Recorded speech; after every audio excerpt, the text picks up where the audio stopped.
Gumawa nga pala ako kanina ng pantahi ko sa sako ng basura. Ang sakit na kasi ng daliri ko. Daliri ko yung binubutas ko sa sako para magpasok yung straw. At ngayon, hindi na ako mahihirapan.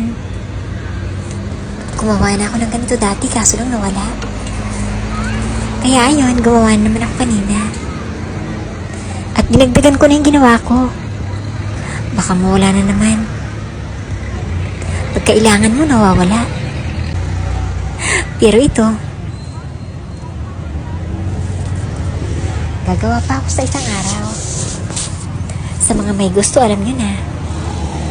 Nandito lang po ang aking bukuhan. Punta lang kayo dito kung gusto nyo ng panahin sa sako. Siyempre, medyo mura lang. Dahil gawa lang naman ito sa kawayan. Pero yung straw, bahala na kayo. Ang mahal ng straw ngayon. Isang rolyo, 65 pesos dati.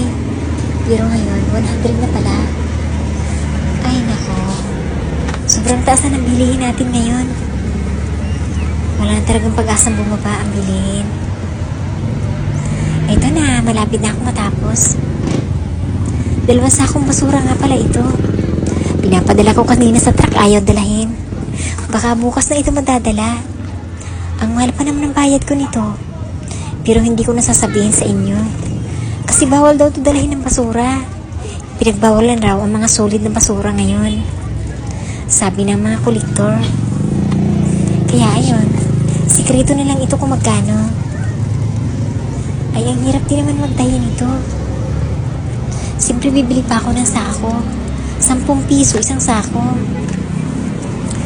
Tapos, ang basura naman iba rin ang bayad. Ay, nako. Pero ayos lang. Nakakaraos naman kahit pa paano. Kailangan lang talaga ng tiyaga palagi. Dahil kapag walang tiyaga, walang nilaga, sabi nila. Madalas nga nilalakad ko ang pauwi sa amin. Tapos pagpunta dito, dahil ang mahal nga ng pamasahe, 40 pesos papunta dito at 40 pesos din pababa doon sa amin. Madalas kong nilalakad yun. Pero nagsasakay naman ako kapag may dala ako. Dahil mabigat ang dala ko. Ang layo-layo ng lalakarin ko. Nung nakaraan, inurasan ko ang paglalakad ko. Pero nakakapagod din. Sa umaga, ayos lang yun. Pero sa hapon, hindi sana ayos yun, kaso lang kailangan ko talagang maglakad. Dahil malapit na nga ako umalis dito sa pwesto ko. Kailangan ko talagang sinupin ang bawat sentimo kikitain ko dito. Para mabalik sa akin yung itinahon ko nung nakaraan.